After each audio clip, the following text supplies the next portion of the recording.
Rivers of mercury are said to flow beneath the largest tomb ever built, a colossal 56 square kilometer mausoleum guarding the emperor who united China. Yet while we explore pyramids and pharaohs' chambers, its darkest heart has never been touched. Why has the biggest tomb on Earth never been explored? The hazards, legends, and stakes make the answer more unsettling than you think. On the outskirts of Xi'an, a low grassy mound rises from the plains, a feature so vast it's easy to mistake for a natural hill. This is the mausoleum of the first Qin emperor, Qin Shi Huang, Qin Shi Huang, who unified China in 221 BCE and ruled until 210 BCE. The scale defies comparison. The entire funerary complex sprawls over 56 square kilometers, an area larger than the city of San Francisco. By surface and volume, it dwarfs the Great Pyramid of Giza, which covers just over 5 hectares. The Valley of the Kings, famed for its royal tombs, fits easily within a corner of this site. At its heart stands the main burial mound, once towering 100 meters high, now weathered to about half that.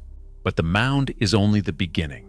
The mausoleum is ringed by inner and outer walls, stretching for kilometers and enclosing avenues, ritual spaces, and satellite pits.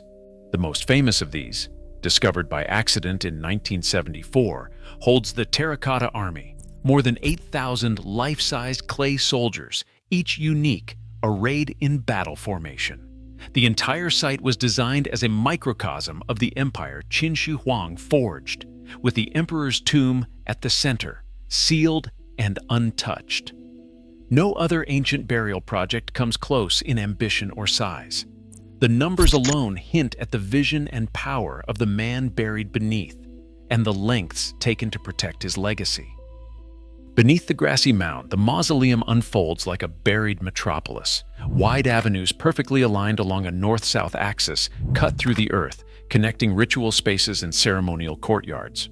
The heart of the complex is ringed by massive walls, some made of rammed earth, others of fired brick, each layer designed to protect what lies within. Scattered across this underground city are dozens of satellite pits, each with its own purpose. Some hold bronze chariots and horses.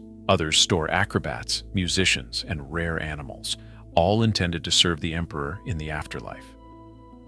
The most extraordinary discovery came in the spring of 1974, when local farmers digging a well struck fragments of clay. Archaeologist Zhao W. Kangmin recognized the significance of the find, and despite the risks of the Cultural Revolution, quietly alerted authorities. His decision set in motion the first scientific excavation of the site. The Terracotta Army, thousands of unique soldiers, officers, and horses, stood in silent formation, guarding the emperor's resting place. Yet these famous warriors occupy only the outskirts. The main burial chamber, believed to be an underground palace, remains untouched at the center of the mound.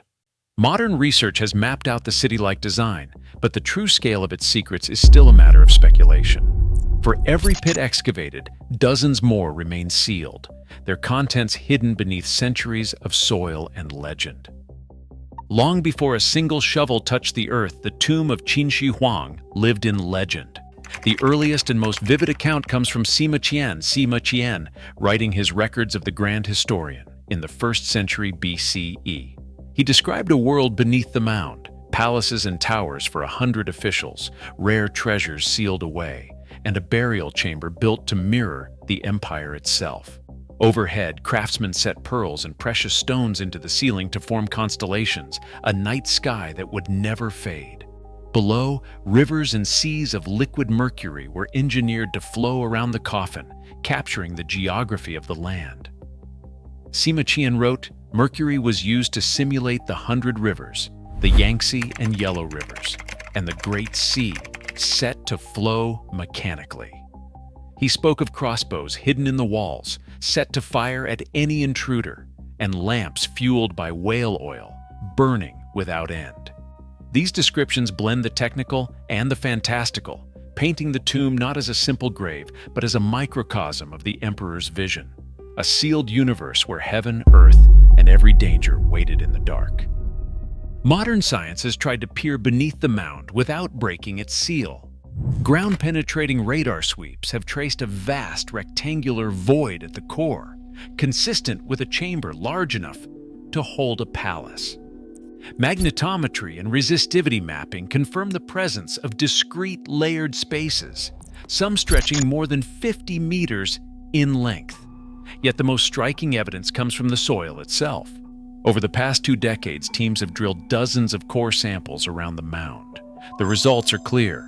Mercury concentrations in the soil reach up to 2,200 parts per billion, more than 100 times the local average.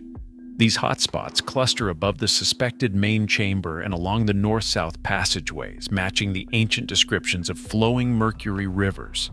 Atmospheric LiDAR scans in 2020 recorded mercury vapor peaks of 27 nanograms per cubic meter above the mound, far above background levels. Dr. Zhang Weixing, a leading conservator, explains, "The data show a pattern we cannot ignore. There are real hazards here, not just stories." The legend of poison rivers is no longer just myth. Science has mapped its traces, and the risk is measurable. Mercury is not just a legend in the tomb of Qin Shi Huang. It's a measurable, immediate threat. Soil cores taken from the mound have revealed mercury concentrations up to 100 times higher than the local background. Atmospheric surveys in 2020 detected vapor levels far above what's considered safe for long-term exposure. For context, imagine the liquid metal in every home thermometer ever owned, then multiply that by 1,000. That's the scale of hazard scientists believe lies beneath the mound. Dr. Li Wei, a toxicologist who studied the site, states simply, "If the chamber is breached without containment, mercury vapor could flood out in minutes. It's not just a risk for archaeologists, but for everyone nearby." But mercury is only the beginning. There's a hard lesson in every conservation lab. The moment ancient air meets ours, things go wrong fast. When the first terracotta warriors were unearthed, their painted armor and faces lost color within hours. Pigments that had survived 2,000 years began to flake and vanish as soon as they touched modern humidity and oxygen. The same disaster struck in Egypt. When Tutankhamun's tomb was opened, the wall paintings began to fade, and the organic relics suffered from mold and rapid decay. These are not distant warnings, they are recent, irreversible losses. The cost of a single mistake is not just scientific, it's the destruction of history in real time. Chinese law draws a hard line at the tomb's sealed doors. Article 24 of the Cultural Relics Protection Law, last revised in 2017, states, "For large-scale ancient tombs and sites, if there is no urgent need for construction or scientific research, they shall not be excavated." The State Administration of Cultural Heritage enforces this with strict technical directives. Minimum intervention is not a guideline, but a mandate. Even with the world's best technology, the law forbids entry unless science can guarantee no harm. Muon tomography, a scanning method that uses cosmic rays to map hidden chambers, offers a glimpse beneath the mound. It's been tested in Egypt and Japan, but at Xi'an it still can't resolve fine details or confirm what materials lie inside. The limits of current science mean every proposal remains theoretical. The law holds firm: no excavation, no exceptions. Dr. Zhang Weixing, a senior conservator, puts it simply, "The tomb is not a time capsule for us, but a solemn contract with the dead and their descendants. Only once can we open it, and only once can we get it right." If you want to see more investigations into the world's great archaeological mysteries, consider subscribing to help support our work. No second chances. The moment the seal is broken, the ancient microclimate collapses. Air, moisture, and living spores rush in. Whatever has survived for 2,000 years could vanish in days. The real barrier isn't just law or technology.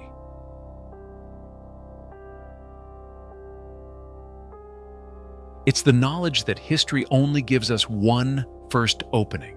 Under the same sky that once guided the emperor, the tomb waits, untouched, beneath a hill that guards its secret night after night. The mausoleum of Qin Shi Huang spans over 56 square kilometers, making it the largest known tomb complex on Earth.